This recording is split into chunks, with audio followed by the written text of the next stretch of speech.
Gerard Stevens with you. And baby, we got to talk. We got a lot to talk about. A short time to get it in. We're going to go through some of the news of the day.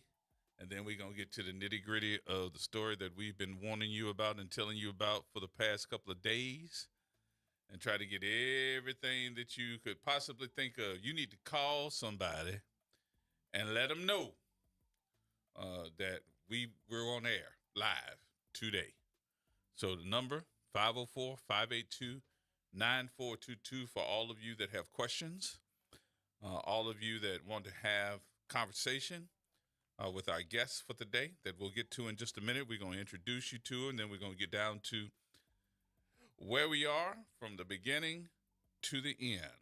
I'm advising everybody, especially parents that are riding your children in the car. This might be, I'm just saying, could possibly end up being a parental advisory story.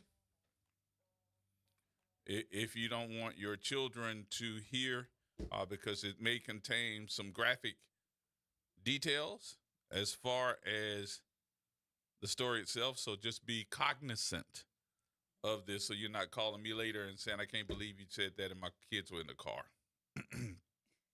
Because it could end up being a little graphic. For those of you that's been paying attention to the news, yes, the verdict has come in for Sean Puffy Combs.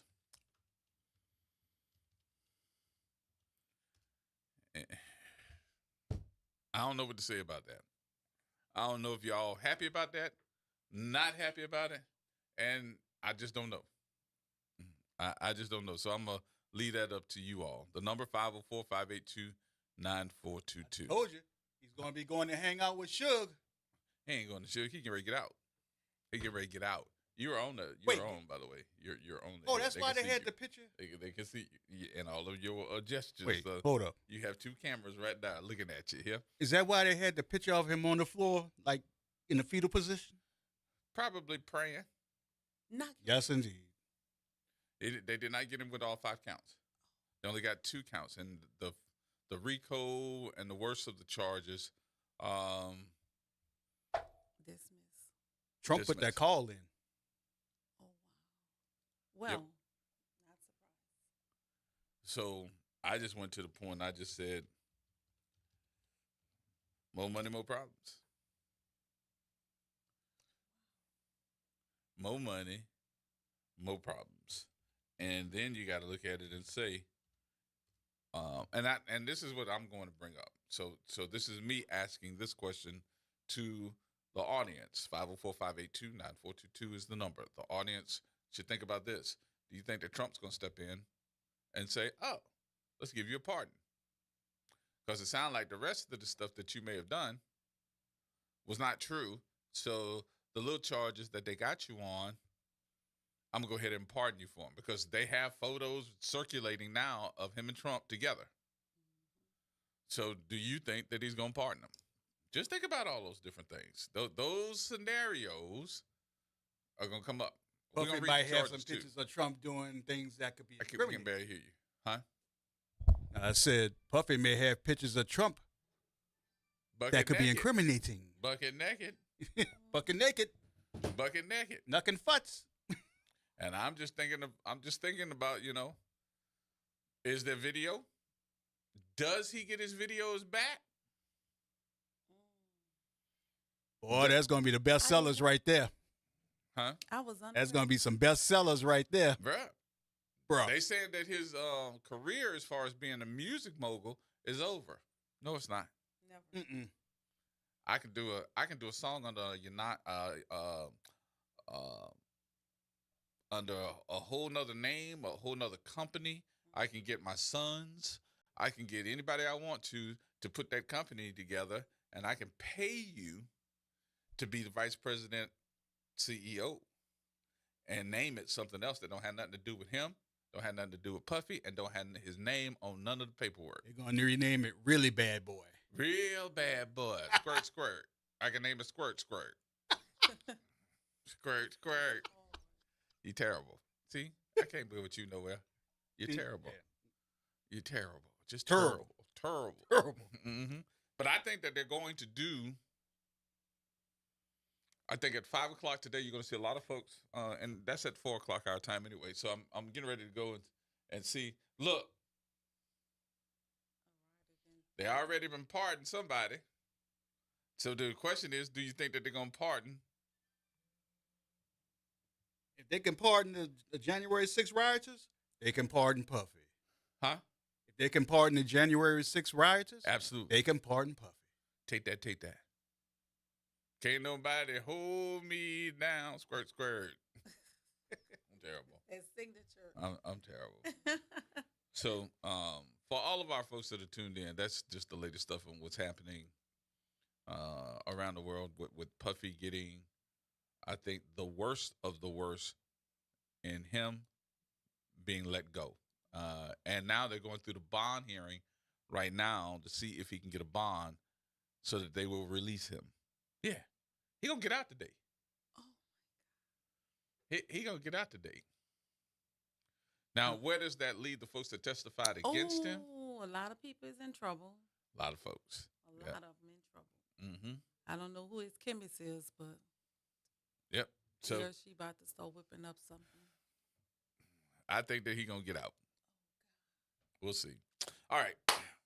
So let's start with our program for the day. I just wanted to go through that first, and then want to not mention it. I have been talking about your story since Friday. Sorry. No, I felt the same way. I felt like somebody, and I still feel that way, that somebody owes you more than an apology. They owe you some type of debt. But Gerard, I never even received an apology. So let's let everybody know who you are. My name is Adonis Joseph. I never called your name. I wanted you to know that. I never called your name because the first thing I want you to be is safe. I actually left a message with someone before I departed the vehicle and asked them if there's anything that take place, make sure those people are okay, because a lot of things people only know that I was shot. They don't know the in depth of it. Mm-hmm. From August 27, 2022. They don't know that Family Justice SVU Department used me as a witness to a divorce, a horrible divorce, a month after I was shot. They're not aware of I was threatened in many ways if I didn't, abide by what was going on, what could take place. Mm-hmm. It's so many things victims have to endure, and that's one thing no victim ever expect to have to deal with. The people that's supposed to protect them, Mm-hmm. the organizations that are put in place, are the ones that victimize them worse than. I think being shot 4 times was not even the bearing of it. Mm-hmm. It's what took place after it. So let me tell you this. When I was first aware of your story, and they told me that you were shot 4 times, in my eyes, that was hard for me to believe. Then I told my audience, I sat down with you so that you and I would have a one-on-one meeting. I think we sat down for about an hour and a half? Yeah. Yes. And you told me the story, but you proved it to me because you broke out your phone and said, look, these are the photos. It was hard for me to look at those photos. I didn't say it while we were talking, but you had bullet holes in you. And then the other part of it you showed me was you had taken an x-ray. Yes. And that x-ray showed where there is a bullet that has been left in you. Unable to remove sternum in the center of my sternum. Currently 2 centimeters from my heart. So it's still there. Will be there. And if it no moves, moving. I pray if it does move by the grace of God, it move more to away from the heart right to the heart, because any sudden move, it will my heart. Right. and bleeding eternal is like drowning. And you don't know it until it's too late. You never know it until it's too late. So that along, I take antibiotics. I have to take them at least every other month. If I don't, I get nauseated, sick. I continuously have by a foreign object is in you, especially in your sternum by your heart. That is more dangerous than anything because it causes a whole lot of pain. It rains. Are you in pain? Majority of the time, it is, but it didn't trigger with my thyroids. I don't have like people don't pay attention, but my right arm don't move as much. I have to, especially when it's raining like this. But I have to keep pushing and fighting because I got a new job for you, dear. You're gonna be our new weather girl. You're gonna be predicting. I'm gonna stand outside. Don't cuss me neither. Look, everybody know I love a laugh. I have to make the best out of it. What kind of weather we gonna have today? I'm gonna tell you 4 or 5 days before. What's coming, boo? What's coming? Look, I'm gonna feel a little jiggling in my chest, but thank you for that. Yes, and this is before I start. Right? You already know. Of course. Just that time I met you, I learned that. Mm-hmm. But what's the sense? What's life without a sense of humor, especially after such? I want to start off by apologizing to every family member in New Orleans that have been victimized, have lost a loved one, that are going through, even family and victims, because it's horrible. It is horrible. You don't have no support. It's not even a job anymore. And so before you go there, because I can't tell your story, and I need you to start from the beginning. You, your better half, you all are together.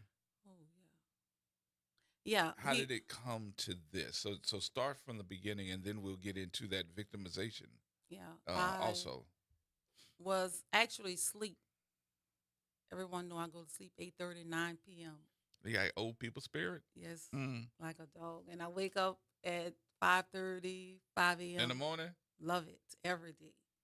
And I was actually asleep, and he was supposed to work, and he was an employee at Cox Communication. How? Beware of Cox Communication employees because they have a background, and we don't know who they are when they come across our door sill. Okay.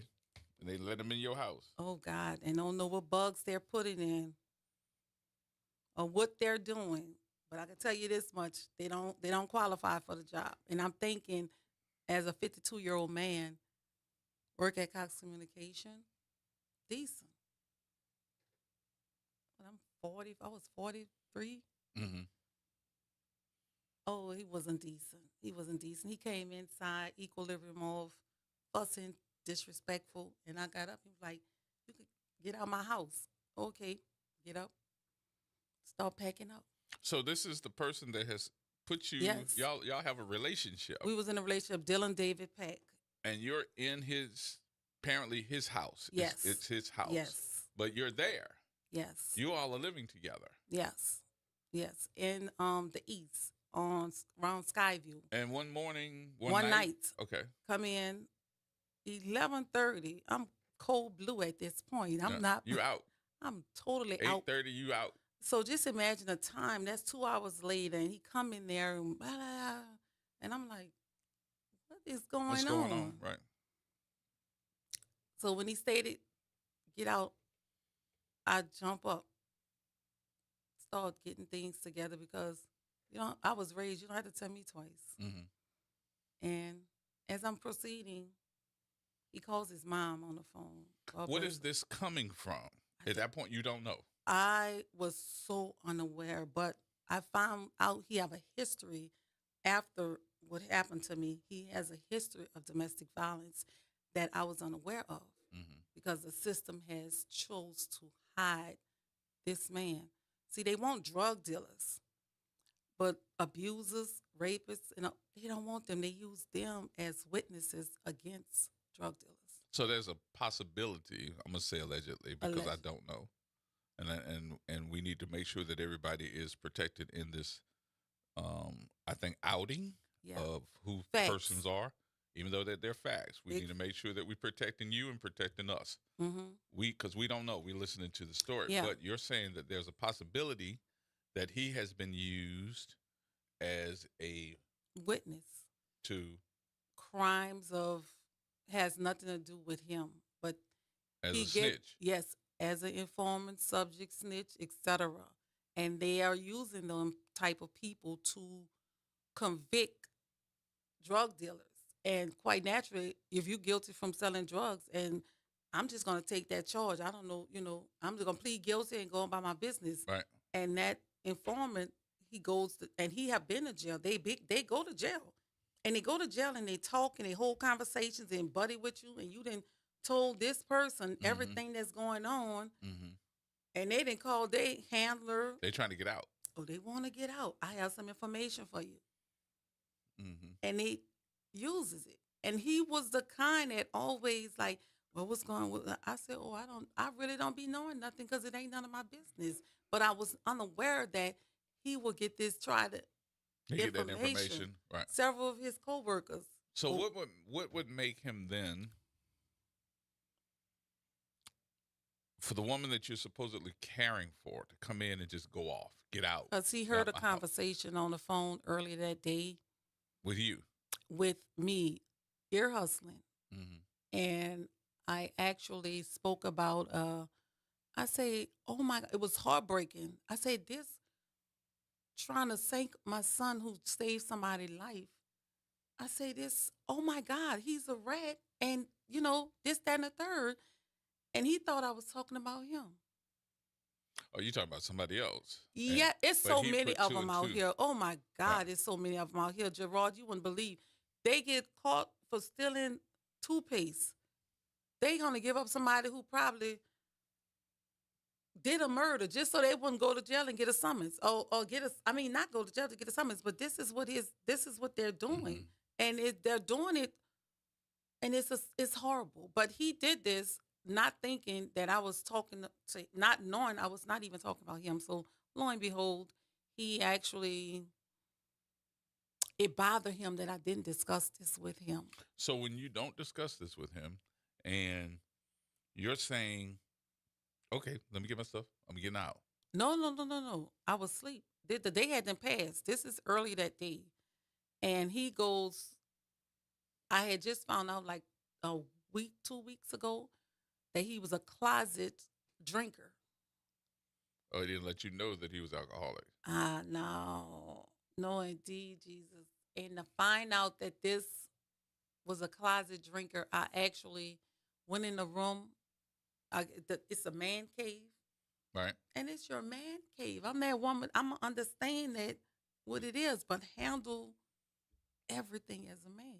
Because there are women out here that support men and what they do, but just handle it and present yourself respectfully. But he's a drinker. And long story short, this day he thought I found out his secret of being an informant, allegedly an informant. And he went to go have some drinks. And by the time he came in, he was lit. Oh my God, like the torch in New York, the lady. Not the Liberty Bell. Not the Statue of Liberty. He was so lit. Jesus. So you're now getting the first brunt of get out of my house. Yeah. Get out of my house. Get out Bleep, bleep, bleep, bleep. Yeah. Bleep, bleep, bleep, bleep, bleep, bleep. A whole bunch of other words that we can't say on the air. And your thought then? Yes. Let me start get my stuff. Oh, I hope. Stop, drop, and roll. Leave. Hey. And I call my old mechanic, and I asked him to come help me. So, at that point? He aware. He know my old mechanic. And you want me out of my house, by any means, I need to hurry up and get out of here. Right. And my old mechanic, Caucasian male, sweet, nothing but God. You understand? So, lo and behold, I get out the house. I start putting my stuff in a car. And the mechanic lived right around the corner. said, I don't need you to get out the vehicle. I just need you to let me Put my stuff in your vehicle. in this. I need you to put this stuff in a vehicle. I don't want you to get out. So he come out. He's on the phone with his mom, and God bless her soul. I found out she passed, but he put on speakerphone. His mom said, "Oh, don't let her hurt. Don't let her hurt that dog, and don't." And I always say that was the moment as a parent, as a mother. You know this child because he had been in jail from, fighting his mom, her husband. Wow. He have there's some things There's a that was, history there. oh God, Okay. Jesus, a strong history. So I'm that parent gonna be like, oh, put your hands on it. You're going to jail. And you're going. Big Ben gonna get you. I'm gonna give you the excruciating of the consequences that you're gonna face. I'm not gonna make that other person look like they're doing something to you. I'm letting you know whatever actions you take at this moment, deal with it. And his mom said, "Oh, make sure she don't take nothing out the house." That's her son. She gonna do that I though, right? fixed that house. No, but no, you're the one that took care of that house. literally, because it was Fred Sanford before I got there. Hold that thought. Me and Lamont, the big dummy, we're gonna take a break here. Right? Ain't that right, big dummy? Mm-hmm. That's right, Esther. I think he was talking to you. He called you Esther. Fish eye fool. Talking to you, Frosty. You heard that? Where's my balloon? No, we coming back. More, y'all, in just a minute. Hold on.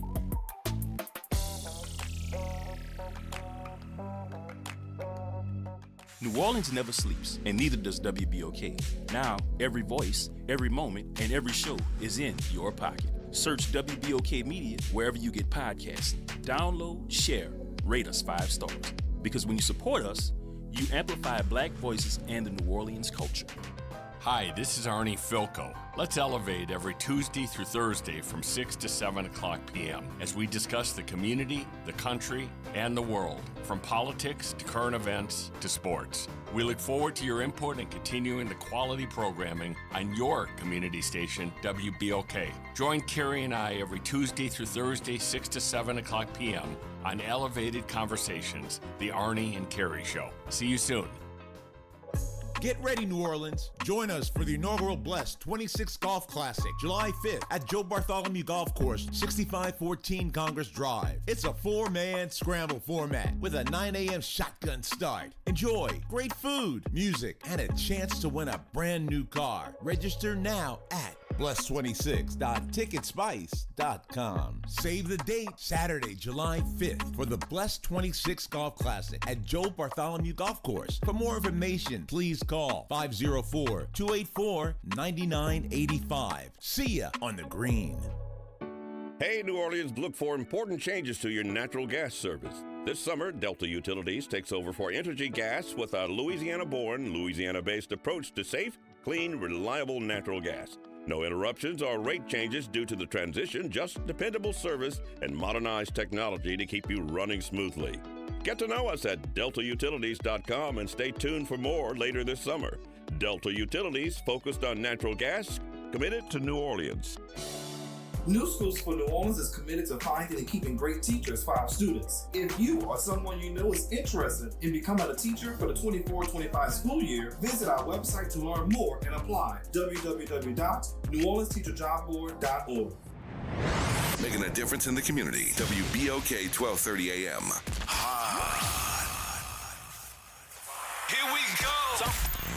The reality check on WBOK 1230 AM. All right, folks, welcome back. Welcome back. It is Wednesday. Over the Hump Days in full effect. Gerard Stevens with you. Miss Adonis is with us.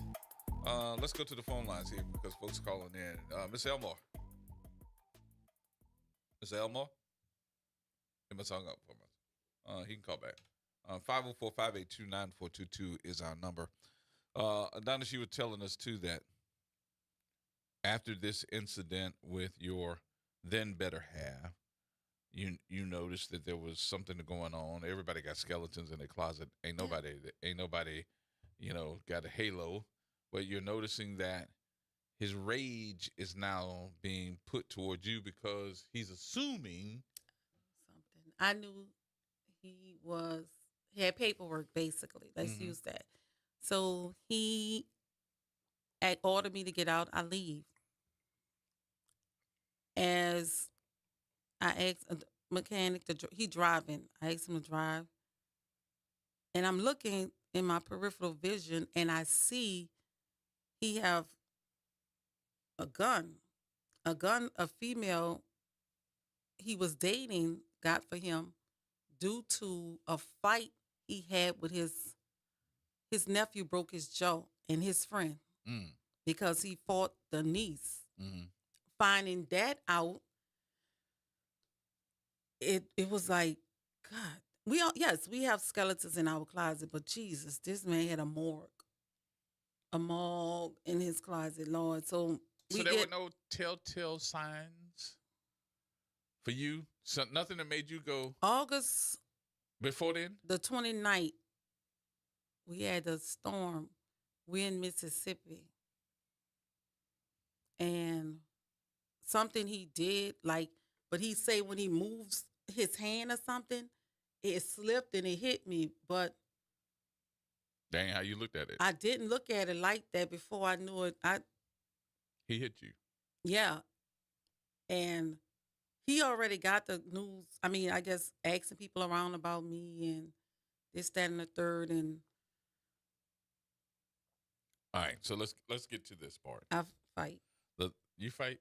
Yeah, I mean, we all know how to fight. Kickbox a lot. Oh Lord, So, I'm gonna stop joking with you then, because you come over here, I'm screaming like a little girl. I just want you to know. I don't do that. I ain't going to change that and take that away. But he knew from that day in the hotel, Mhm. and not a coward man. If you don't act back, they're gonna deal with you. They're gonna brutally abuse you. And he seen where he couldn't that day in that hotel. And I walked away for like 3 months after that. Okay. So, what led to this shooting? Where are we now? You got the your mechanic helping you. He Pulling came- off. He was pulling off with you. And were 9 you shots in in the car. Yeah, 9 shots in the vehicle. He shot in his vehicle. In my vehicle 9 times. He's So you're standing next to pulling- his Cox He cable asked truck. you to leave. Yeah. You're abiding by that. You got your stuff. You Respecting. got in your car. You start the car off. You're ready to No, leave. I didn't start the car off. I told my mechanic to drive. I'm in a passenger seat. Okay. And So the as- mechanic is driving your car. yeah, and I'm on the passenger side. As the mechanic pulling off, I'm urging him to go faster because I'm looking at him flinch. But they had kids in a black Chrysler. It was 4557 Skyview Drive, New Orleans East, 70126. And I'm sitting there looking as I'm putting everything in the car. I have all my stuff, computer, clothes, shoes, and they have these little guys, neighbors next door. They're in a black Chrysler. They're watching. They seen the whole thing, and I couldn't believe that you really did this in front of them children. So he's walking up to you. He stood by the side of the van, the Cox Cable, his truck, because he bring the truck home. Mhm. So he stood on the side of the truck, and he have cameras and everything. He dismantled that so that the police, well, it was a shit job done anyway. But they wind up, as Lance pulling off, he shot in a vehicle. The first shot hit me, and I went, and as I'm turning, the second shot hit me. And I don't know why I pulled my hands up over Lance to try to get, like stop I'm him from trying to getting you. cover him with a mighty God we serve. And that's when I got hit there, You got hit under the arm. under the arm, and it I got you. is under there. So Lance So that's stopped. 2, Oh, that was, at this point, it was 3. 1, 2, 3. And when it hit me, I dropped down. And that's when the fourth one hit me. Because in the hospital, the doctor's still trying to figure out how many shots I receive. And I'm laying there with him, and I said, as I'm laying in the hospital, I'm telling him, we gonna round it off to the lowest number, and that's it. But as we pulling off, you could hear boom, boom, boom, boom, boom, boom, boom, boom, boom. So he shot Empty more the than clip. 4 shots. He shot 9 times. And you got hit 4. Yeah. The other bullet was stuck. I had these slippers. You pass gas, Trevor? I'm just saying. I have these Kate-Spade slippers I purchased. Hurt. See that? I ain't playing with you no more. That was my arm on the table. I have these Kate-Spade slippers that I purchased. Never had the pleasure to wear them. In the back of the car? In the back of the car. And I found later that a bullet was lodged in that slipper. And that stopped? Spinal. From hitting you in the back? Yeah. Yes. Hit me directly in the back. And I said, damn. Those slippers in the back of your car actually stopped a bullet from piercing your back. Yeah. Hitting you in the back. Okay. So hitting me in my back. So. And that's a slipper. Oh my goodness. I'm gonna buy you a pair, Gerard. Don't buy me nothing like that. Cause I'm gonna surround my whole car. They be like, "Why Gerard got slippers in this car?" Mm-hmm.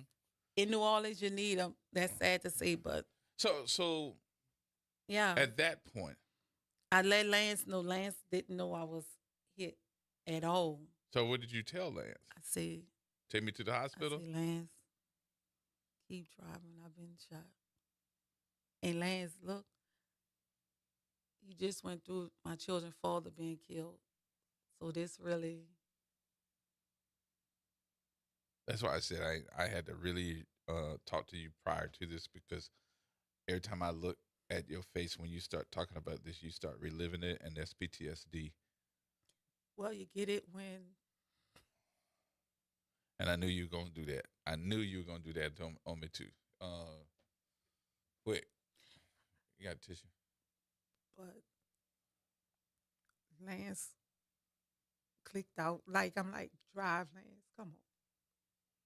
So I called 911 operator and I asked him, I described him, I gave him his name, everything. Social security number, driver's license number, everything, where he worked at, his schedule. And I said, if it's possible, because I felt the bullet, like it stopped. And that's that moment is when I don't know, not many men survive, but you feel that, and it's just, I say, Lance. And as the bullet slowing down, I guess, because it got stuck somewhere, I asked, I'm on the phone with the lady, and I say, ma'am, thank you.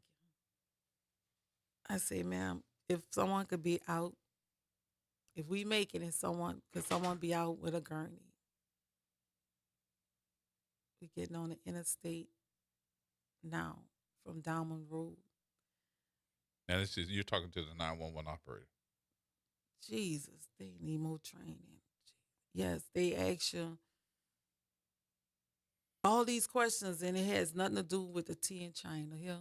Mm-hmm. So when you get to the hospital, not a gurney out there, not a person, nobody's out there, not a soul out there. I have a passenger. I guess they think because Lance was white, he was, I don't know what they thought, but they started harassing him, and I'm standing there like, Lance was.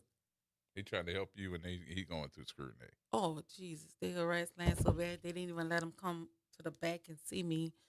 But we finally get in there. Someone rolled out with the gurney. We go to the back. The same night, a young lady, a little 19-year-old, was killed by Ted Gorman Stadium.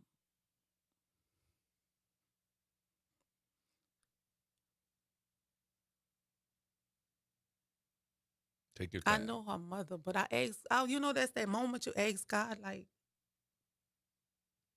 give her that chance and not be. I'm going to ask you this question. Don't answer if you don't think so, if you don't want to. As you are now seeing and hearing that you have been shot several different times, I know you've seen the blood.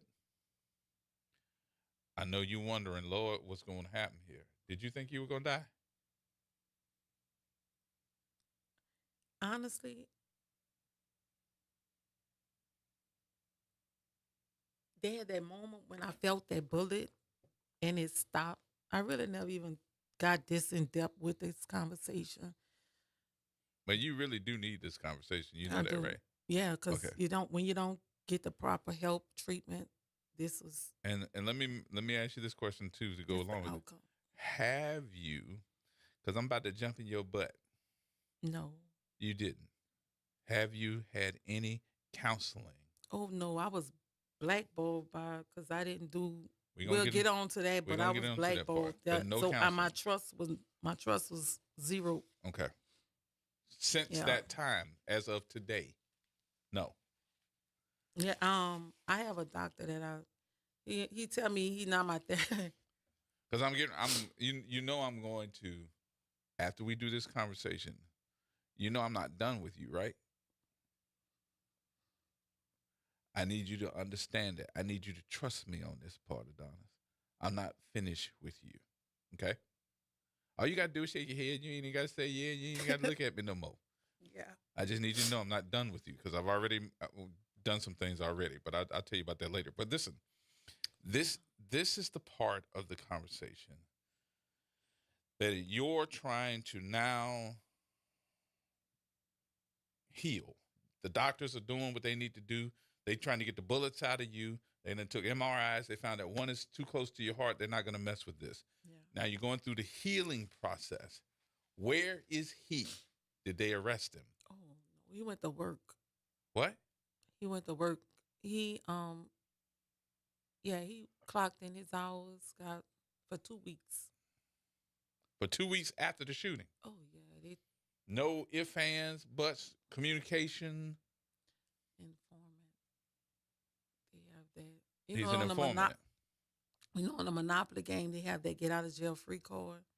He must have had a whole buttload of them because he went to work at Cox for 2 weeks straight, and that's why he was arrested at September the 8th. And I say, God, I know for a fact, you say call your name and the enemy will flee.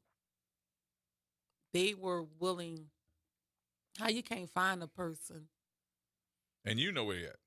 Exactly. How you can't find a person who 2 days after he in my eyesight. So He was in St. Bernard Parish. He was literally at the gas station, and I called,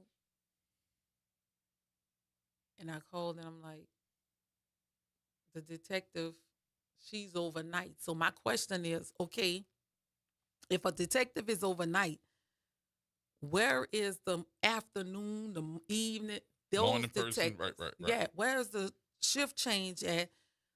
Or who come get this person? What's nah, nothing at all. I mean, nothing. So he going on with his life for 2 weeks straight. Bond was $5,000 when they did catch him. So it was basically like So after they caught him, September the 8th. they take him to 2022. jail. Yeah. And his bond was set at They paid $5,500 to get out, $5,000 some dollars to get out of jail. But you could see where they went through different sections to get. what were the charges? Had to be attempted murder. Oh no, aggravated battery. Straight like that. And I looked appalled. I'm like, Were you there? no, I ain't even. First of all, I didn't give that information. Couldn't. He was under a name, Edward Pack. He's still incarcerated. He have his time, but he's still. If he get out to jail tomorrow, he could take your job because he don't have no record gonna come up on him. that if I pull his name up, No record. oh no, you don't No see. background check. And the judge ordered it, kept saying it, put the name, and they say, oh, well, it's okay, we see it. I said, but I didn't see it because I pulled, I went to see if he'd been arrested with something before I started dating. Mm-hmm. He have nothing under Dylan David Peck. If you go on the opsco.org, nothing. Mm-hmm. If you go on the any nothing. So one thing was done,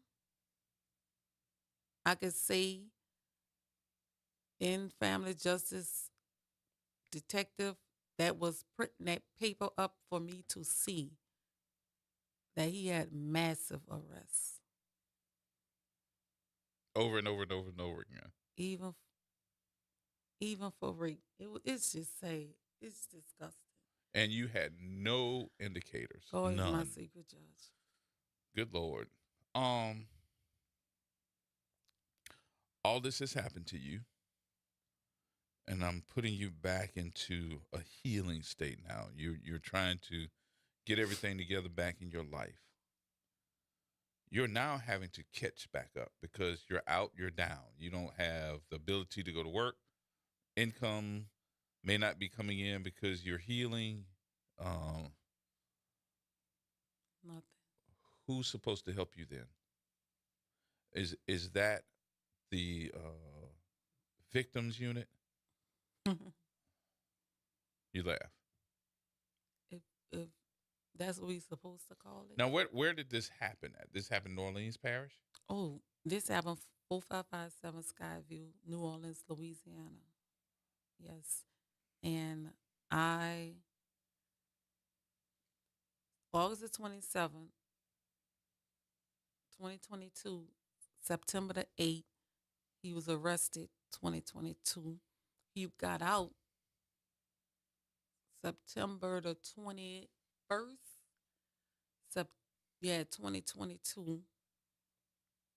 And after that, I fought like hell to get him back in there because at this point, it was embarrassment. So a detective come to my house and take the report. And I moved in these apartments, and I'm laying down, and she came and she was like, oh, this just came across my desk 2 weeks later. What do you mean? If this happened on the 27th, I get a detective at my house. 2 weeks after that? Yeah. To do what? Take the report. Oh. From SVU. Hold on. I got to take my break because you're going to have to explain that part to me. All right. Hold on. We're going to take the break. Come back with more in a minute, y'all. Everybody hold tight.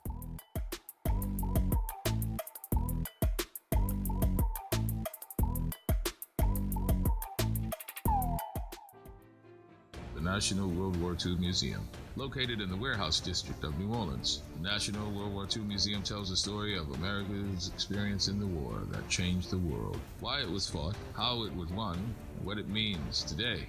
Visit them online at www.nationalww2museum.org for time tickets and safety information. Hello, New Orleans. I am Frank Scurlock. I am a candidate as a no-party candidate for the wonderful city of New Orleans for mayor.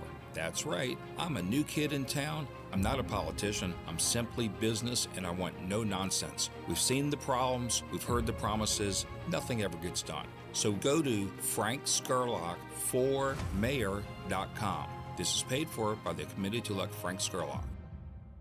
The New Orleans Jazz and Heritage Foundation is the nonprofit organization that owns the New Orleans Jazz and Heritage Festival presented by Shell. With the funds generated from Jazz Fest, the foundation invests in Louisiana companies through economic development, cultural enrichment, and free educational programs. To learn more about what the New Orleans Jazz and Heritage Foundation does, please visit www.jazzandheritage.org. This is Sandronica Morris, host of Put Housing First. Join us every Tuesday at 12 o'clock, where we will discuss how housing affects every aspect of our lives and what's necessary, what's needed to guarantee housing for all. Join us every Tuesday at 12 o'clock as we dig down deep onto the issues that affect all of us. WBOK, online at WBOK1230.com. Here we go. The reality check on WBOK 1230 AM. All right, thanks. All right, we're back.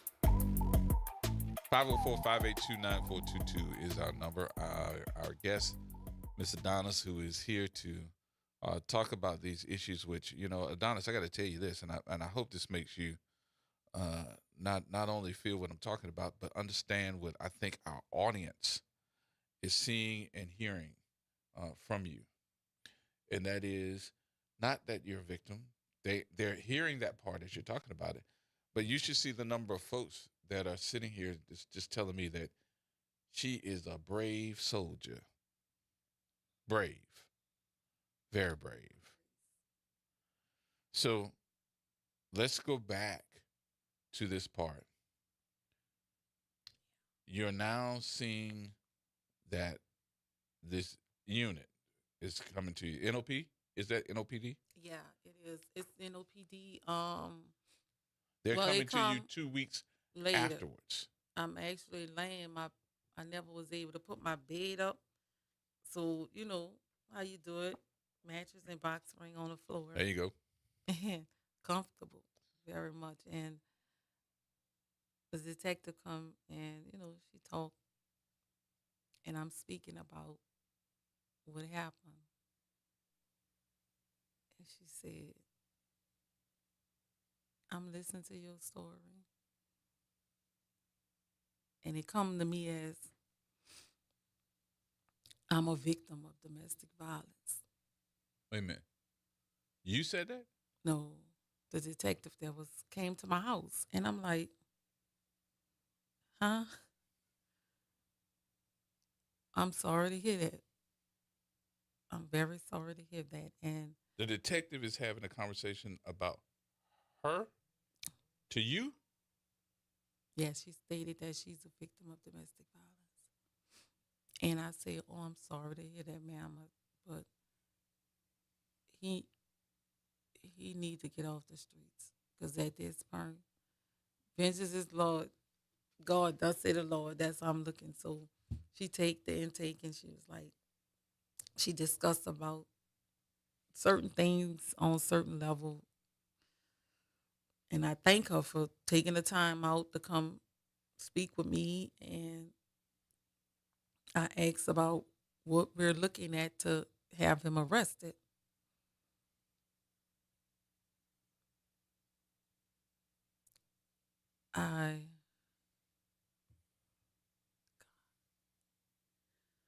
So later after that, she was taking a trip right before to go to Atlanta to a Saints game.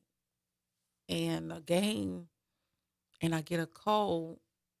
So I'm like, wait, a game? Yeah, I mean, I know life still goes on. I know things happen, but it seems in New Orleans,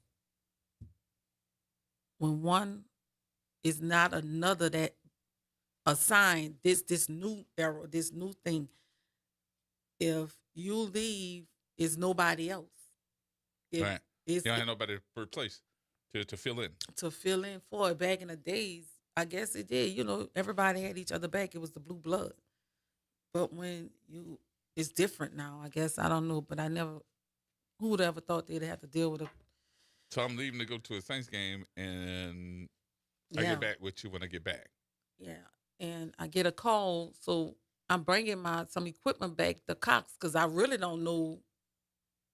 I'm thinking this person ain't working no more. So I don't know what I'm thinking about, but it's not. Everything was in the haze, like. Mm-hmm. So I bring some equipment to drop it off at Cox because they saying, and I'm asking could they come get it. So in my mind, I'm thinking they're trying to set me up Cox trying to set me up to get me to come there. Right.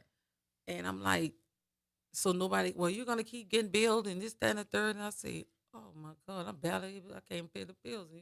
So I go bring the pieces. And I'm looking, and I could see undercovers around Cox, but I wasn't sure. The worst thing to see, really, this man got arrested on the job. 2 weeks later. On his job. He still went on with his life. Like nothing ever happened. Nothing ever happened. But 15 minutes before that, I get a call from this lady. Or we might have to send you away, because we're not going to be able to. I don't think we're going to be able to catch him and this, that, and the third. I say, ma'am, God say, call my name and the enemy shall flee. I have children and grandchildren. Unless you're ready to take all of us, that's what it's going to be. I say, but somebody need to do their job. They picked them up. God fixed it where I was right there, and I looked. He showed me. He said, I will show you. And anybody know me, my faith, my trusting is so high for him. Mm-hmm. I have nothing else. But I looked, and as I'm pulling off, he let me see clear as day. That they picking him up. Handcuffing him. But 2 weeks later? Yeah. You all right? Yeah, 2 weeks later. It's about to rain. I keep seeing you grab yourself, so I'm like, you all right? That's why I'm it's about to rain. So 2 weeks later, September the 8th, he get arrested. And I'm thinking, everything over. Thank God, I'm praising. And I'm screaming in the car driving home. And I say, Lord, you say, call your name and the enemy shall flee. They packing me up to leave when he need to be packing up. Mm-hmm. So they put him in, but did he stay in? Oh, nah. He got out quicker than it. He was released. Section C signed him out $5,500, and he just was out. And my mechanic he was a recovery addict. Mm-hmm. That kicked him over. Back on drugs. After that shooting. And he ended up slipping. That incident alone. I can understand that. They didn't even put Lance in a report. He wasn't even in the car. He wasn't even in the car. But if that vehicle was shot at 8 or 9 times, this man had nothing to do with the incident. Bullets don't have no names on them. He could have been shot himself. But we're not going to use him because, the worst thing was when it was time, as they seen I'm not stopping from coming to court, they was giving me the wrong court day. Oh God, I went through hell. Wrong court date. Everything. Your mechanic was not even brought up in the. Oh no, but they needed him to come testify when they needed. I'm like, that's a spit in his face. Like he's a non-existence, but now since y'all see I'm not stopping going to court. Y'all want him to come in here, moving right along. I get all the information. I have to keep up with this because remember, he's not incarcerated under his name, Dylan Pack. So they eventually changed it. Tell me, oh no, indeed, what name he's under. That was the worst thing. I say 50. He went 51, born in 51. Elwood Pack. I'm like, who is that? So it was just a mess. But before we get to the point of court, November the 17th is the court date.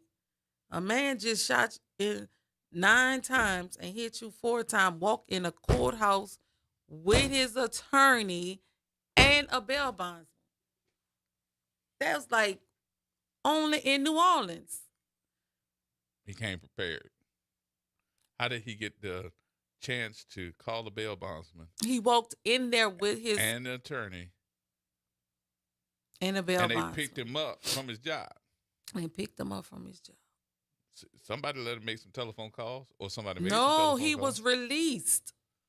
He was out of jail. He got out on the 21st, September the 21st. So he was out September, October, and November. He walked in the courthouse, smiling. Did you have any protection? None. I was blackballed at this point because I ain't testified for the divorce with a detective. They had told me I should have got shot in Chalmette. Family Justice, Miss Gray, Chandra Gray said I should have got shot in Chalmette. I wouldn't be their problem. They won't be paying lift. Oh, this bull crap. So this is the part that I know that we got to talk about. I really don't want to make you relive that part, because I know that was just as traumatic. The worst. As the rest of it. The worst ever. So before, and I'm going to just put this up here because I got to take another break here with my news. Do you want to talk about this part? If you don't.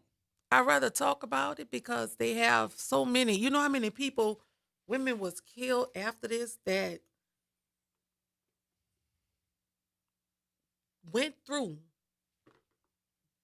Women was killed, like a large number. And this is why, because it wasn't their fault. It wasn't their fault. It's one young lady. Oh, God. That office need to be shut down. Honestly, God knows that office need to be shut down. And I'm going to say this because I don't want to jump all over, but September the 80th, he get to jail. September the 29th, as I talk to the detective, I meet her husband. They on the phone, on speakerphone, I guess, and, I learned him. So I wind up.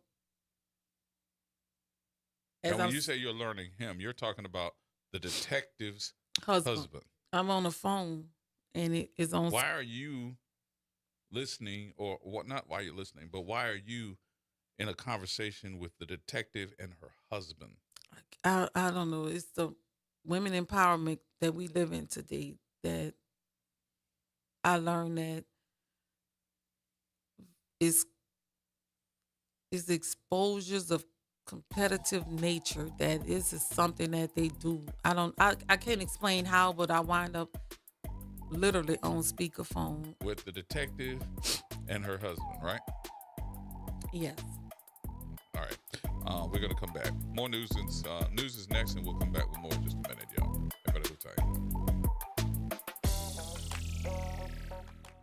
From the campus of Xavier University, WBOK Go and Equity Media Station. I'm Amber Payton with BIN News Now. Illinois Governor J.B. Pritzker and his pick for Lieutenant Governor Christian Mitchell, who is black, are hitting the campaign trail. I love the state of Illinois, and I love public services in my heart. It was really nice to be at the university. The pair visited Peaches Restaurant in Chicago's Bronzeville neighborhood. Mitchell replaces Juliana Stratton, who is running for the U.S. Senate. Former Death Row Records CEO Suge Knight says Tupac Shakur's friends smoked his ashes after his 1996 death. In a New People interview, Knight claims Tupac's mom wanted him cremated right away, and friends rolled his ashes into a blunt.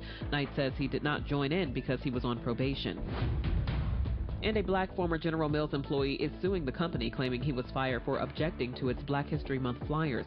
L. Lee Tyus Jr. says the flyers called racist atrocities fun facts, including the 1921 Tulsa Race Massacre. Get BIN News Now on demand 24/7 on the iHeartRadio app.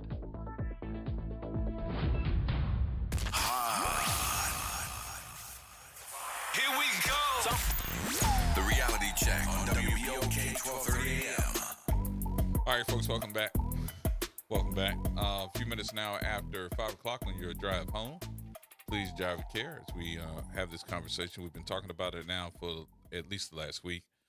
My guest today, Ms. Adonis, who is sharing with us her story of victimization as also a story of domestic violence, and probably can put a couple more things in there of your story, because I feel like you're still going through it. I know that folks have been calling into the radio station. They're asking the question, what year? What year this was? So this is 2022, correct? Yes, 2022, and it's not the year it couldn't happen. But it's the time frame that a lot of this went on. It was the time. Yeah, it wasn't we just just the closed year this that it case. happened. The case just got closed May 15th, Of this year. 2025. Yes. Jesus. Yeah, and I peed off the detective when I said, "What's taking so long? I'm the evidence." Right. She looked like, You're the one shot. but all credit trophies was supposed to go to her. So let's go back to this part where you're saying you met and talked with. Yeah, you have these detectives, these new empowerment today, women of empowerment.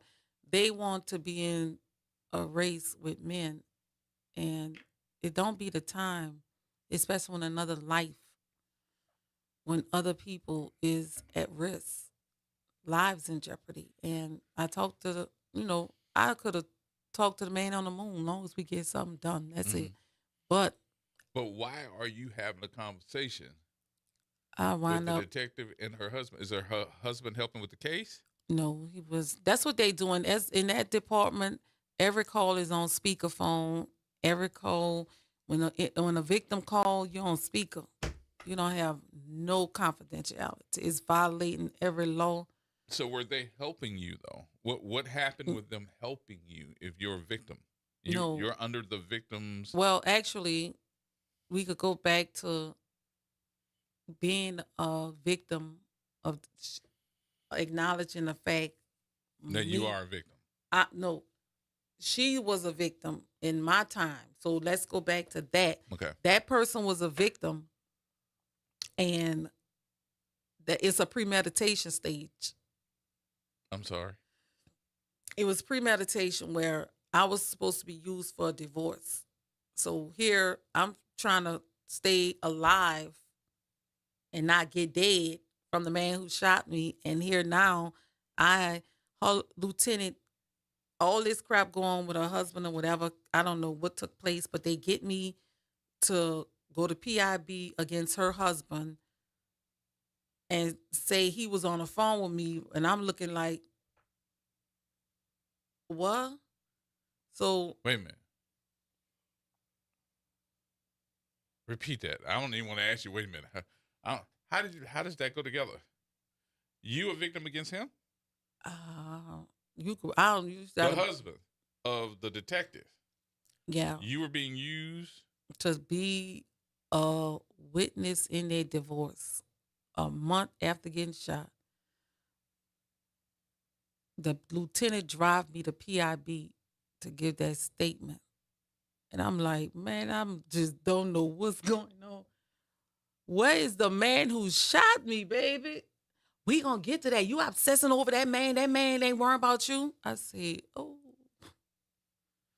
So here I'm walking around and the always was a size, and I have to find humor at this point.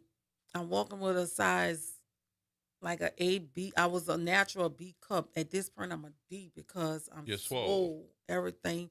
Always wanted the big breast, but I just never wanted it like that. So I'm swollen, and I don't supposed to obsess about the man or the words about this man, but I need to focus on her marriage, her divorce, and get this done so she could gain control over the house.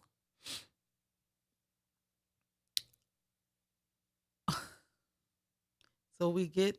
You got to be kidding. The lieutenant drive me to PIB, and we go upstairs, and they have a gentleman. He in there. He looking like he sees. I guess I think it's he sees something going on. I don't know. And the lady who drove me there, and I'm in there and I'm sitting there. Regardless of the degrees you have, at some point you know this not right. This is not right. But now I have to watch. I'm not saying like her husband was out to get me or You knew him? no, I didn't know. I know him from her, from being on speakerphone. And we didn't eventually we talked on the phone, prayed, when they go into the Saints game after he got caught, they arrested the man who shot me. I'm like, okay, everything all right. I don't know. What part of this did I miss that you or him, I'm going to say the detective's husband, have to do with this case, your victimization? What did you know him? Did he cuss you? Did something happen? Did you know him at all? No, I just know him from her. Never met him before? Nope, not honestly, no. I never. God is my secret judge. They'll talk on the phone when she called. It's on speakerphone, and it's just okay. Okay, I'm gonna leave that point low because you can't beat a dead horse on this one. But I'm trying to figure out. So eventually, did he give the guy the gun or something? No, he don't have nothing to do with this. It's just he actually wound up being a target, if that makes sense. Because when we first met, her. Yeah. Where were you in that though? How did you were you brainwashed into believing that he had something to do with this, or no? She said he was abusing her. Mm. That's what the detective said. Her husband was abusing her. But what again? And Adonis, I know I'm asking you the same question over and over and over again.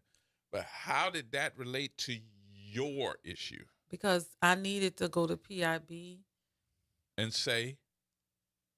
I talked to him on the phone. I don't know. Her lieutenant said we're going to put this in writing. So basically, put your case on the side. Stop being selfish, Adonis. I'm going to bring you to PIB and you tell this man what's going on. We're going to get a restraining order against him. Against? Her husband. The detective got a restraining order against her husband. Using your case. Using you. Yeah, using me as a witness. So I have to be prepared to go to court through their divorce. When the man shot me walking around, living his best life, threatening the mechanic, and things just going the way it's supposed to go. So I sat there and I'm looking like, this not making something. I'm not angry with men because this man did this to me. I would never take what this man done to me to hurt another person or male. It's not, I even came to the point where my forgiveness to him had to mentally for myself. Yeah, for yourself. You have to do forgiveness. And my future, I just got to understand that the system failed by not allowing this man to stand up. And now I have to attack this other man. And when I you were brainwashed at that time. I hate to say that, but it was ultimatum. But you're already a victim. It wasn't that. It wasn't that. It was basically, it's.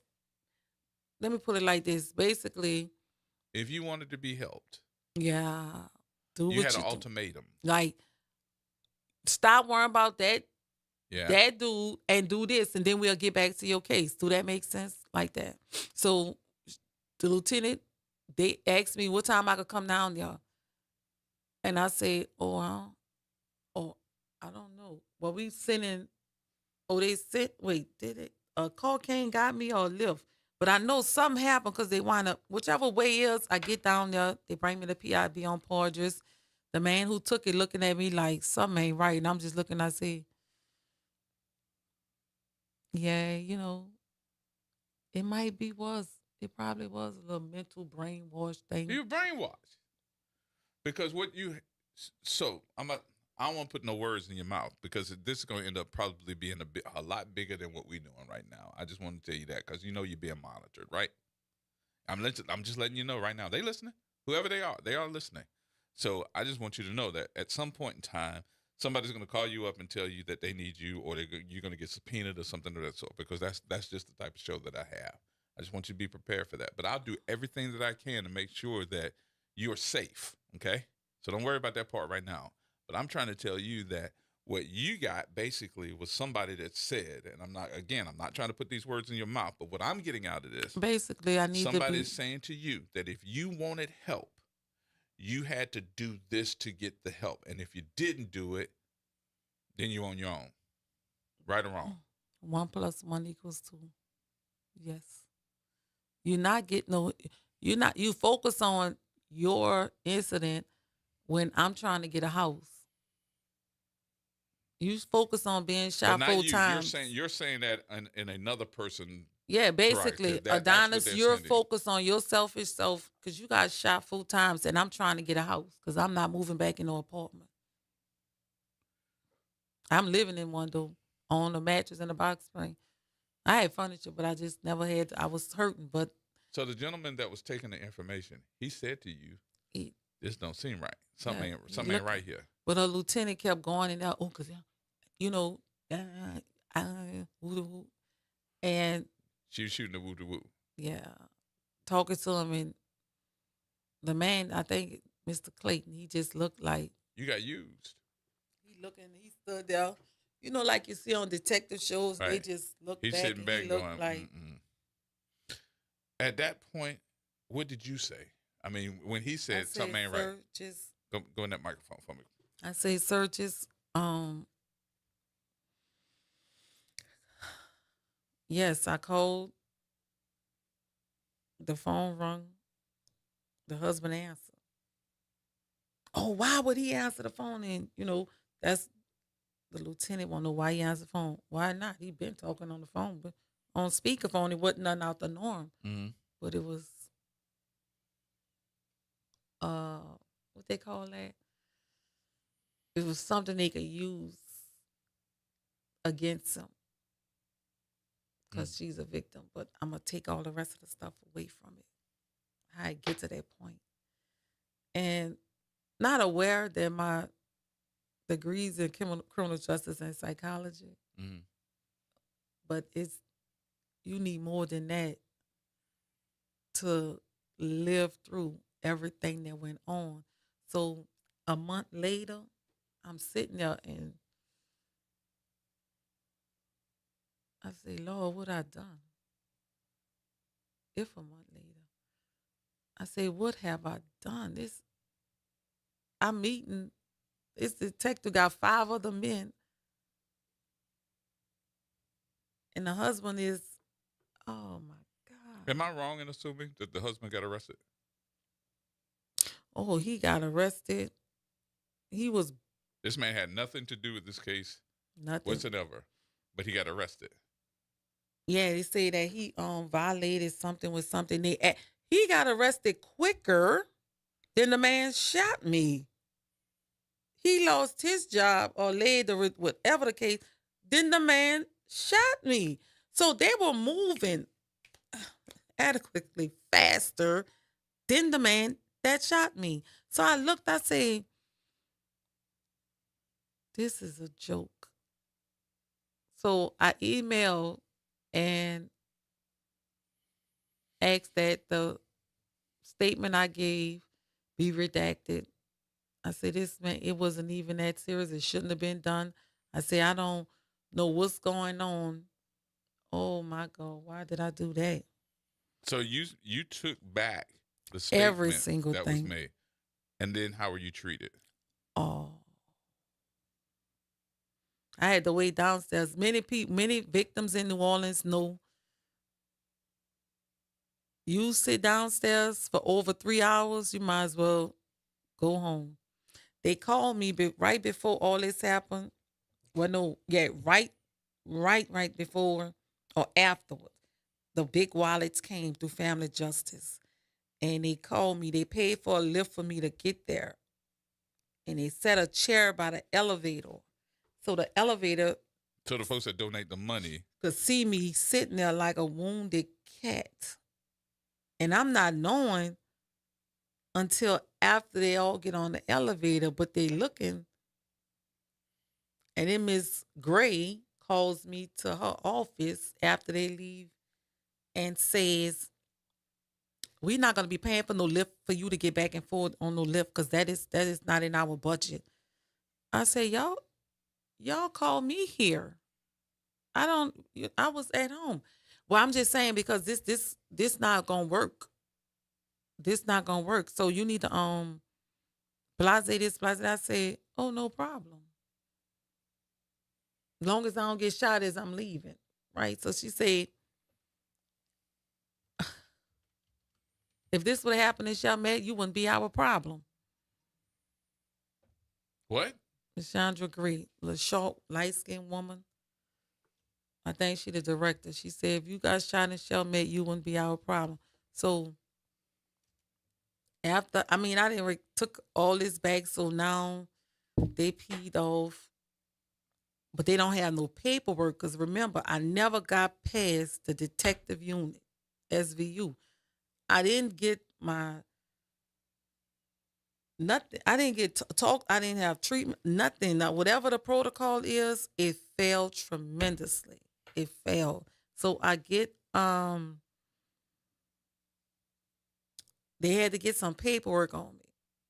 And they asked me, you don't need no help? I said, oh, I'm all right. I'm good. What you talking about? I don't know. So I say, oh, you don't know light bill paid, this paid? And I'm like, oh, I don't know. So I sent them, I said, okay, y'all won't pay the light. Oh, they paid $2 and took it back in insufficient funds and got disconnected. Wait a minute. Wait. Your power bill. The only thing that was paid on your power bill was $2. And they took it back. They took back the $2? The Superdome on Poitras. Yes, they did. Uh-huh. Now you're wounded.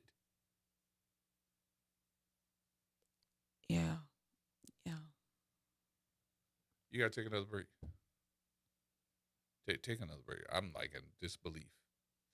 More coming up, y'all. We'll take the break here and we'll come back. Jesus Christ. More coming up next, y'all. Everybody will tell you.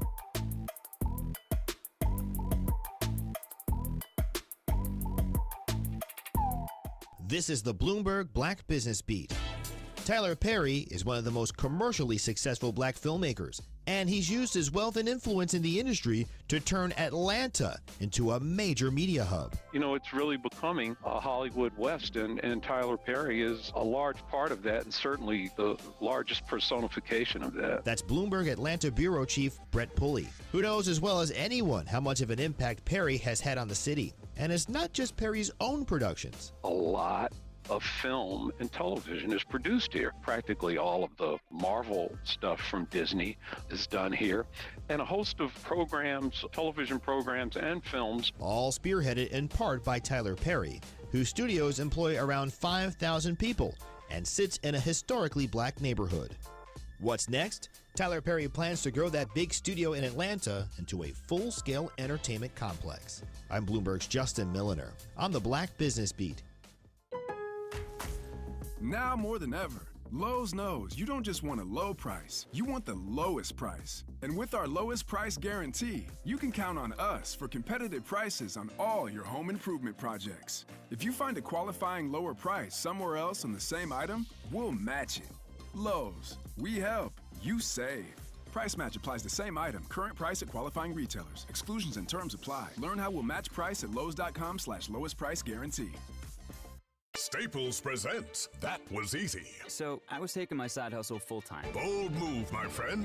And I needed to find everything in one stop. Like finding Bigfoot riding a unicorn. Yeah, so I hit the Staples Easy button. Staples had everything for a new office and print services for signs and brochures. Plus, Cindy, the Staples associate, helped me find the best tech for me. Wait, no drama? No, Staples made it easy. For the products, services, and experts your business needs. Staples. That was easy. In-store, online, and on the Late nights are made for chillin', and you can do just that every Sunday night at 10 p.m. as DJ Wick brings you The Love Zone.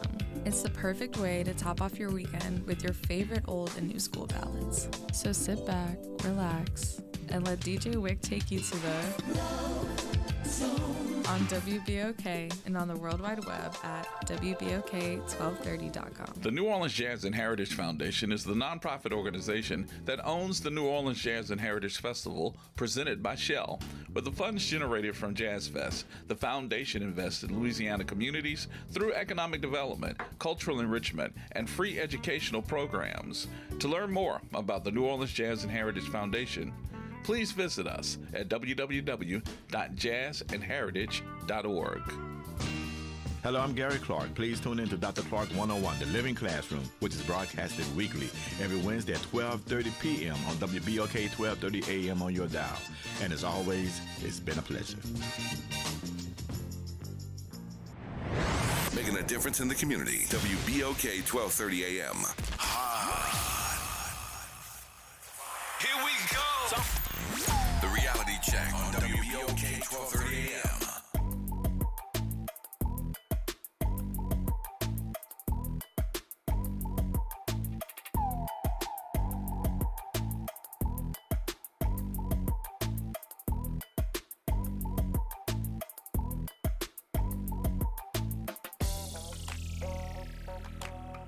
We ready? All right, there we go. We're back. We are back. Don't forget at 6 today, we've got more conversation coming up with Arnie and Carrie, so make sure you're part of the conversation. Right now, back to this conversation with Miss Adonis. I'm still in shock. I'm probably going to have to sit beside you at some point in time and go, I heard the whole story and I don't believe it. Because I didn't know in today's society, today's elusiveness when we start talking about criminal justice, that something of this sort could happen to a victim. And now, since you have said, I can't do this to this man because he didn't do anything to me, you're being re-victimized. Is that a word that you have heard? It's a word. You're being re-victimized. It's underestimated. It's not. They have to have a stronger word for it, because basically, you think about it. You've been shot. You have to go put a detective husband in jail, and they act like boom, boom, boom, boom, boom, boom. You saw that movement. That movement, that footwork. It was like. But here you go with 4 gunshots, and he ain't get arrested for 2 weeks later. Well, the case wasn't even acknowledged for 2 weeks. Mm-hmm.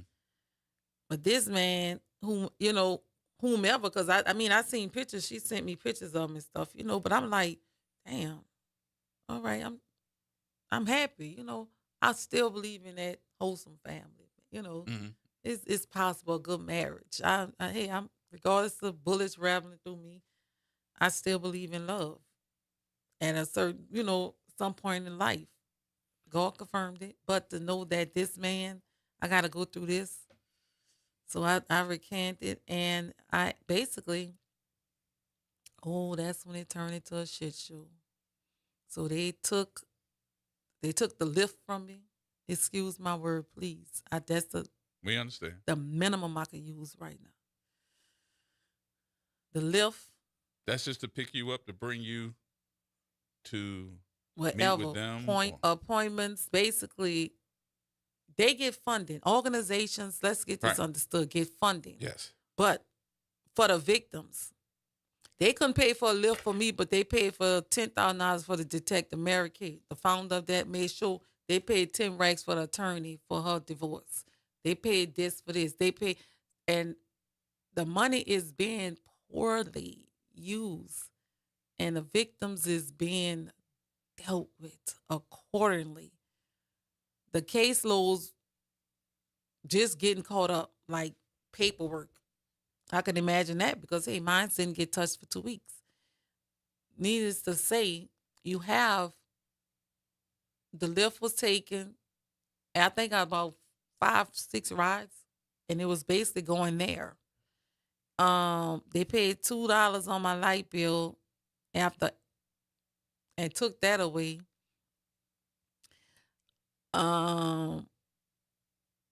They had a counselor, a social worker. She kept fighting, trying to see where I was at. Come to find out, she kept asking where I'm at. And she could never get in touch with me, or, because I was in the clutch, SVU. I was in clutch mode for them because they needed to keep me at arm's length for this case for them. So once I redacted that, it turned into a whole thing, and I wind up. So all the resources that's available to you were taken away. No, I ain't never got them. I mean, think about it. Nothing. And it wasn't about me asking, or you don't know what it is, because they're not giving you a pamphlet and tell you, okay, this is this is that, this is this and that. So it comes to me, you really don't know. Victims don't know. I'm thankful I'm alive. I'm thankful that I'm in a secure place. Mm-hmm. But then you have it where now I have to act out to what you want me to do, and now I'm not doing it. Oh, I got a gag gift for Christmas. Wait a minute. From that department. A gag gift. A roll of paper towels, 2 rolls of tissue paper, 99 cents. Something they went in their kitchen, they lounge, and put in a bag and stapled it together. Right there. And sent to my house with a box of hand sanitizer in it. Like 4 bottles of hand sanitizer in it. So I pulled myself up after I'm like, they asked me, oh, what you want for Christmas? I said, I really don't know. I've been doing on my own. I'm a mother of 6. I've been taking care of them and then some. I had a safe house for children at my house. Children could come to my house and live long as they go to school. Mm-hmm. So for somebody to offer or extend help, you really don't know how to respond to that. Mm-hmm. So I'm like, well, I don't know, a gift card from Walmart. I don't. Why ask me when you going to go in your lounge and pick out something and staple it in the gift bag together and drop it off? That don't make a bit of sense, right? So the gag gift was,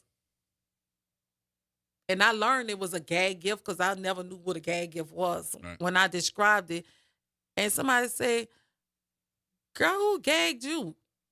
And I'm like, what you mean? That's a gag gift. Mm-hmm. You didn't look at it that way. You didn't know what it was anyway. You just looked at it. I'm looking, first of all, to each his own. I go to Sam's if I have plastic folks. Right. I cook big meals. Right. That folk can't hold what I cook. So I didn't understand it. So I brought it back. Telephone calls. You want to take telephone calls? Go ahead. You could take them. They have the right to speak and feel. All right. T, what you say? Oh, what's up, T-Man? I'm really just tuning in. I called as soon as I got in the car because I've been missing the show a few times. I just wanted to holler at you. Okay. And what exactly, which department are we talking about here? You want to tell it? Oh, yeah. Family Justice SVU Department. For? Domestic violence, sexual crimes. For NOPD. And family justice at NOPD. And you said they sent you as a gift some tissue paper and sanitizers. Yeah, paper towels. They say for Christmas. The bank gave them that. I say, baby, I was like, I said, oh, okay. I went down there the following day and dropped that off, and I told them to shove it. Oh, Miss Joseph, wow. Let me tell you, they trying to explain to me. I say, keep it, save that, because I was aware due to the fact that I didn't engage in sinking another black man for selfish reasons. This happened to me. And I contacted the founder, Mary Kay, never respond. Several people. It was a horrible thing for any person to go through and by women. So, and I know it's many of them, it's many of them, many victims that this have happened to, but it's heartfelt. It's very much indeed. Yeah, and you said that they're not providing any resources and stop paying for lift rides and everything. Oh yeah, they told me I gotta find a way to get back and forth to wherever I have to go because they're not paying for Lyft no more. So when I did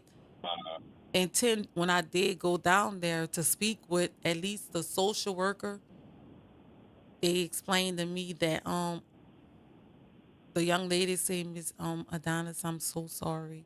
She was trying to fight, but they promoted her to another department where she said, I haven't been your social worker in a couple of months. And I say, what? She said, yeah, I've been promoted. That's that hush-hush promotion. Wow. Basically manipulative. And I was like, wow, so what I do? She said, I don't know. So the lady the founder stepped down after this because she know this is Mary. Mary Claire. She stepped down. Stepped down. But she knew about this case. Oh, it's when she found out. She had to get out of there. Oh, she took off. Yeah. So we wondering why Mary Claire, of all folks, got out. So this could have been. I'm gonna say allegedly that this was part of the reason. This is the reason she stepped down in the permit, Trishonda Grayson. And the hardest part is you see these women and they walk up in there with their chests up of supposedly empowerment, and they use it for all the wrong reasons. And instead of joining, helping, and making a difference, it wind up being vengeful, attacks, malicious intent. And she called, I asked Miss Grace, Miss Grace, and y'all paid the light bill. Girl, look, we don't know what you're going to do, but you need to find another way. Go to the one in Chalmette. So I had to. But this didn't happen in Chalmette. I don't know. She told me she called the people in Chalmette and told them something. And. It never happened? Oh, no. No. T, let me take these other calls, man. Okay, go ahead. Take the call. All right, brother. All right, appreciate you, brother. Miss Shantae? Hello? Hello? Yes, ma'am. How you doing? Good. How you doing? As well. I'm doing well. I want to tell the young lady, I'm sorry that you have to go through that, and I'm sorry that you had to experience the nonchalantness and the corruption of New Orleans Police Department. My name is Miss Shantae Scott, and my son was murdered on SUNY campus, and I truly understand where you're coming from when you're talking about the detectives and the mishandling of your case, because it has been done to me. So I believe every word you are saying, and I'm very sorry that you have to get up here and show all your emotions and express yourself in the manner that you are doing so right now. So I know what they're doing. They did it to me. They're trying to do it to me. From the DA, let's go back from the NOPD. From NOPD investigating officers, let's go back to Judge Albert Thibodeau, who gave Andrew that low bond that he did. He gave him a $12,500 bond for murder. He murdered my son. Then it goes from the DA. Then it goes to the judge, Judge Nandi Campbell, because Leon Canizero was the DA in office when my child was murdered. We're going to go to Nandi Campbell. And we're going to go to everybody who had their hands on this case.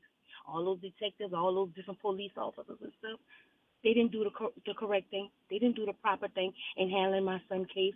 My child murder was out within a couple of hours that he murdered my child on the $12,500 bond.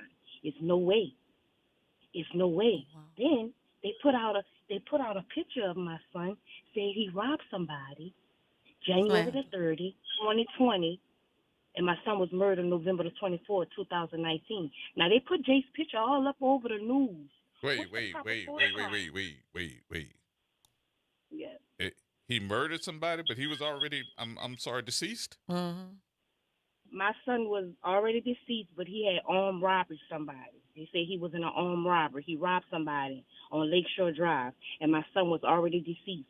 So who put Jay's picture up there? What police officer? What's the protocol when you have to look for a person and you about to put a person up on national TV or on the website? What's NOPD protocol before they just put somebody up there? But guess what? I don't believe it, because Victor Gant, he just was in the story with the American Trail of 4 officers who leaked information. See the word leaked? That caught me, because you leaked my son picture. So at the end of the day, I believe you. Yeah. You feel me?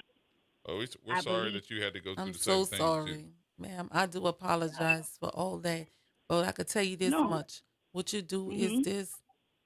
You reach, it's like I said, they use these kind of people and they get out of jail free because their background is Shady. very, very shady. Of course it is. Of course it is. Everybody know Victor Gant. Everybody know his background. Everybody know his daddy background. Victor Gant Sr., who allegedly murdered 26 women down here in New Orleans, Louisiana, and he was a police officer, an NOPD police officer. So I know what I'm up against. So what I'm saying is, yes, I believe you. I believe you. I believe you, and I wish nothing but the best for you. Keep standing, Mom. You keep standing and you keep fighting. I know it's hard, but guess what? Keep doing it. Because at least I got a little accountability from NOPD, because they just told me they were sorry for putting my son's picture up like that, accusing him of armed robbery, and he was murdered. I just got accountability. Yeah. You know what I'm saying? All So right, you Miss keep Shantae. Get you a silver suit. All right, Miss Shantae. Yeah. Thank you, my dear. I All right. appreciate it. I'm Sorry you're going sorry. through that too. All right. Wow. No problem. All right. Wow. You did get someone who is definitely listening to what's going on here. I'm going to read it to you. You ready? It says, "Hi, I'm the New Orleans Independent Police Monitor, and I'm aware of this situation. We want to set up a meeting with this mom and NOPD leadership to discuss her concerns. I'm sorry this happened, and I hope that we can address these issues. Stella Cement." Wow. Did you know that this had been talked to with the Independent Police Monitor? Who is that? Independent police monitor. That's Stella. Stella Cement is the Independent Police Monitor. She more than likely will have straight communications with the folks from the NOPD because her job is not only just to watch out over the police department, but I mean, with them being under a consent decree, it's her job to make sure that any type of stuff like this that involves NOPD, she bring it to their attention, and she's definitely going to bring it to them to have this conversation. I dropped a letter off at PIB recently assuring that they respectfully and accepted the fact that me redacting the initial complaint when the lieutenant. You wanted that complaint to be gone. This is Yeah, make sure it would never affect that person. Mm-hmm. And the lady who was in there, she didn't want to come from the back. And what does she want? So I sent a letter. I left a letter, notarized letter, letting her know that I will make sure a copy of this get to the husband that was blamed. So that husband, Mr. Pollard. Brian Pollard. Yes. Okay. Has he said anything else? I never heard nothing else from him since that day, and it was a more embarrassment of myself. Mm. It take a big person to come back after you said, okay, and you come back and said, I'm redacting this. I'm taking this back. I'm not going to re-victimize. I'm not going to victimize this man. I just felt, and I called. So here it's not even, I think it was in November. And I actually I called someone and try to get that number. You know, I say, if it's anybody that could reach out to him, let him know I am sorry. I think like 5-6 days I cried.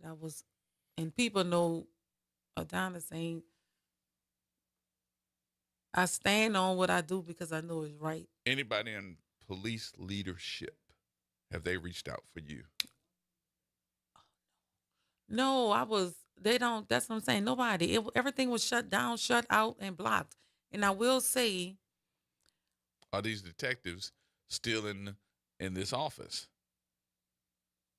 oh yeah, from my understanding, recently I emailed Miss Mary Claire because I know the lady Trishonda Grayson.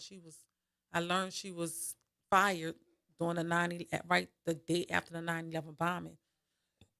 And I say, well, I told her she wasn't gonna be in there that long because she just was wrong for the job. They get head blew up, but they use each other. It's so deep in it. Nobody have not. They have not. They didn't care. But I have had the opportunity. I must say, this case dragged on so long. When I did sit outside the DA office till I was able to be seen again for the second time, I did meet up with Mr. Williams. And he was baffled. In every place they have maggots planted. Mm-hmm. And everything can't be watched and monitored. But the second time I sat with him and spoke with him about this, August 27, 2022, and we still going to court March 25. Mm-hmm. No. So we said we still going to court. In the section B, it was professionally handled. I must say, everything about that. In the court system. Yes, it was. So how long did how long did he get? As far as when they sentenced him, how many years? We settled for his attorney and a DA 11 years. He'll be 11 years. 11 years. So for attempt murder. So he got to do at least 80% of that. So we're at least talking 8 years. That's the longest he ever did. The 2.5 years, 2 years and 6 months, he have never did that many years. And he had other victims. Mm-hmm. Wait, he got out on that bond when he had several attachments. So how did he get a $5,500 bond with several attachments already in the system, right? And finally, they found other victims that was willing to testify, and I want to apologize to those victims. God knows I want to say I don't know who they are, but they know Dylan David Pack, 12/11/1969, and whatever he done. I wanted them to have their day in court. God knows it. I was going to go tooth and nails, but I had to be logical and realize that putting him doing this, what was the odds after 2 I was tired. Mm-hmm. I had my state finals that I had to take on the 19th. So I'm telling them March was not a good, May was not a good month. So I had trial on the 15th and my finals on the 19th. I failed them, but I did get them 11 years. Not if they can say I got it for the other victims that didn't ever have their time in court. So let me go something, because I want everybody to understand something about you, because people can feel you through the radio, but they don't know you. They don't have the pleasure, like myself, to be able to sit across the table from you. And as I did my research, because I had to figure out who you were, where you come from, your educational background, and as they said on the color purple, Harper, who this woman is? Who's this woman, Harper? and I got to tell you, what I found about you is first of all, you're very smart. Yes. Because your educational background is something that I can consistently see that you continuously work on. You're going to get this degree, and you're going to move to another one. How many degrees you got? You got at least 3 or 4. 4. 4 degrees already. Yeah. The second part of that, I got to say that you're a hustler. You ain't going to sit down and not get a job. You're going to get, and as a matter of fact, if it's cleaning houses. And look, your current employer, which, I don't need to talk about that and say, but your current employer is scared that you're more than likely going to leave her because she said you too overqualified. Yeah. And it's a mental break. And it's amazing store. It's a mental break. I needed this. Yeah. Fleet Feet in Metairie. I took that and I enjoyed. I'm covered by God, so if they come to me, they got to come correctly because He's going to deal with them. So go ahead. So I got something else that I want to do because I only got a few more minutes left here. Yeah. We got to take another break, but I want to give you something before we leave out. So more coming up, y'all. Everybody hold tight.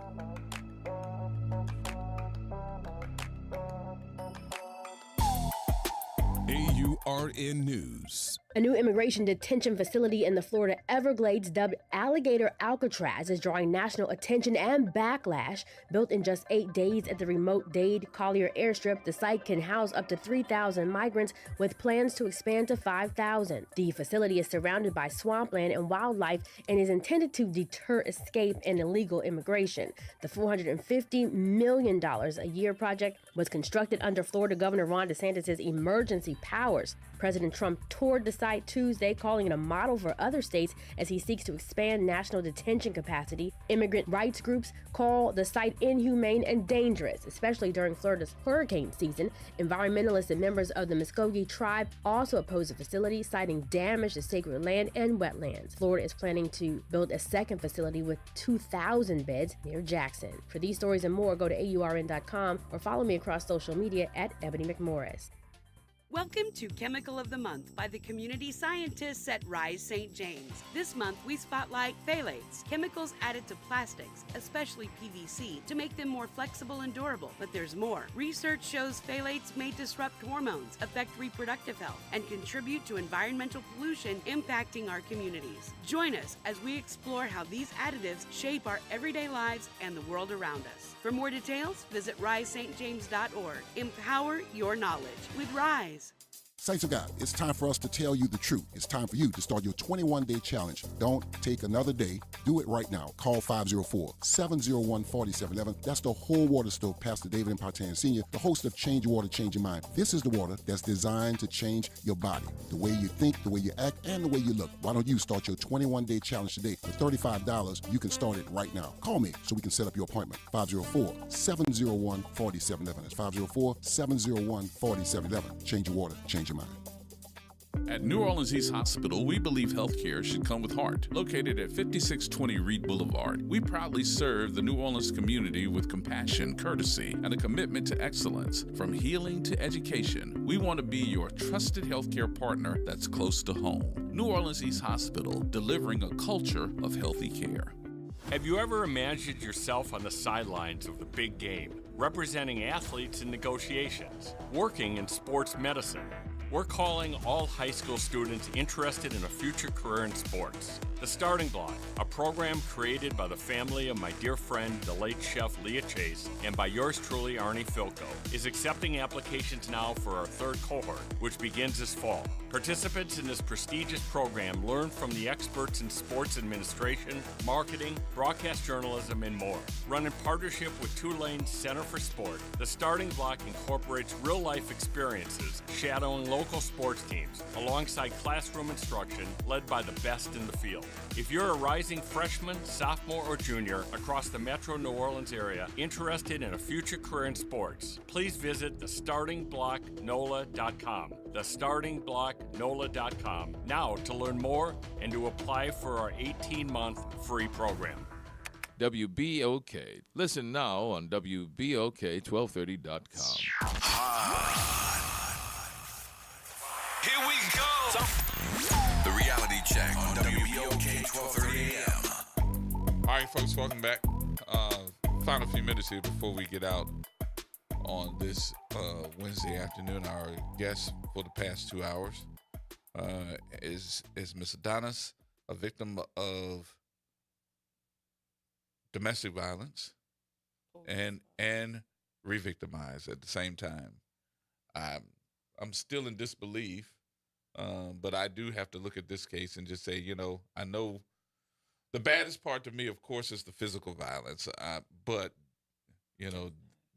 in your mind, too, that the mental victimization is just as bad.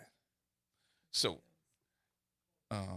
before we leave out of here today, I do want you to have a conversation, because I know that these victim units, and I've had the pleasure, and I think you know her, of working with Major Stephanie Minto. Yes. Stephanie Minto is with the OPSO. She's not with NOPD. She's with OPSO. And I'm not trying Big to. difference. Big difference. But when I tell you cares, number one, and number two, the folks that work with her, it ain't just them. It's the state. It's the federal folks. It's her staff.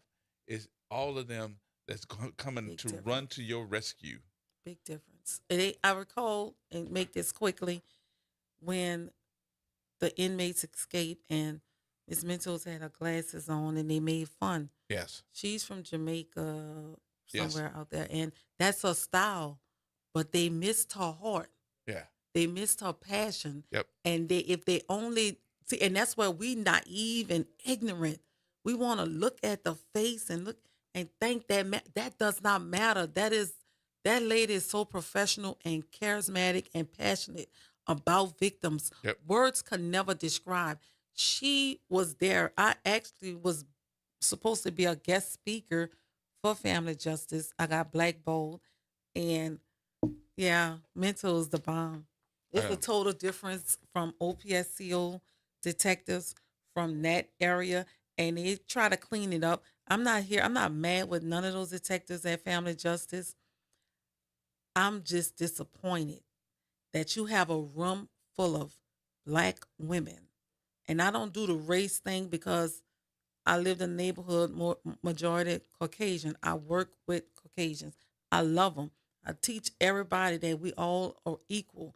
But to be a majority black women and to literally do what they do to victims, I'm very ashamed. I'm disappointed. And if just one of them pick up a black man or compliment him, we wouldn't be where we at right now with the large demographic of angry men, angry women, a dividance. We're so rude and cruel to each other till words can't describe. Mm-hmm. I'm truly disappointed. I'm disappointed at the organizations that's in New Orleans. I'm disappointed at the police department that's in New Orleans. It comes to a point where they even getting the blue bloods was blue bloods. When you getting one another fired, oh God, who am I? So, and I don't want to take away from that, but I told you I was going to do something for you. So I'll contact two people. We're going to make sure that you talk to Stella Cement, who is the independent police monitor, because someone has to do something about your case. I don't care if it's 2 years old or 2 minutes old. Somebody has to do something about that. Second thing I wanted you to do is have that conversation and bring you up to the third floor and have a conversation with Stephanie Minto and her crew, because I think that the victimization part of this was thrown out, but you were and supposed to have been a recipient of some help, resources. Yeah, but they paid them 10 racks for that attorney, But but they took my $2 from my light bill. That's okay. That's all right. Remember that, but let's make sure that we get you the help that you need, okay? What kind of help I need? I don't know. I don't know what it is, but I know you're going to have a conversation with Minto. Can I walk you in that door? Of course. You go with me? Because I know you proud. I'm not. And I know you getting up and you trying to get your life back together, but receive this help here. And then the third thing I don't want to receive. Let me tell you why I'm scared. Because the help that was initially for me. That's what I'm talking about. The help that was initially for you. It was ended up being something bad that you remember. Yeah, my trust. That's why I'm going to walk with you. Okay? Your people told you about me. And this ain't about me at all. But if I got to hold your hand and sit beside you now, I just want you to know, let's get it done. Because you out here right now, and I know that you are trying to get everything back together, but you can't do it by yourself. Would you trust me for a minute? Yeah. Okay. Yes. So I'm going to ask you for your time so that we can get this together. Because you do need the help. I know you're a strong woman. Do like this real quick with this on, with that on. Do that real quick. Look at that muscle. Oh, you got some muscles, girl. You got some muscles, cause bam, bam. Ladies got muscles too. She said, everybody heard that. She said, I'm a lady. I am a lady. You got muscles. So let's get you some help, okay? Just accept that and just like, you're going to be like, all right. Yes, I am. And I'm working on, I want to leave with this. I'm working on an organization for myself, Justice for Families. Okay. And to help victims. If the best person to tell that story is somebody that it happened to. That is not a good saying. It really ain't, but it's the truth. It is the truth. It is. And then lastly, I just want to say thank you for coming and telling your story. It's going to be a lot of release that you know. You're going to find out in the next couple of hours, next couple of days. You're not even going to realize how many people just heard you today until they walk up to you and say, girl, I heard you today. We're going to find out in the next hour, aren't we? Yeah. Yes. So, yes. And then we're going to come back and have another conversation about your organization. Yeah? Yeah. And the craziest part, I was after Family Justice. I will not leave this out. I was asked through another organization and took off and ran off with the money. The organization? Another one. Not Family Justice. But another organization ran off with the money. Oh, wow. Aaron's Nest. Yes, indeed. All right, we got to go. Thank you here. We'll do a follow-up. I'm going to follow up. All right, y'all. This program is also going to repeat. I've just been told, too, that this will also air on Friday. So you'll be a chance to hear it on the 4th of July because we won't be here. All right. All right. So coming up, are we doing another program after this one? Arnie and Carrie? I'm sorry. All right. They're coming up next, y'all. We will see you on tomorrow. Everybody, make sure that you have a great rest of the day. Thank you.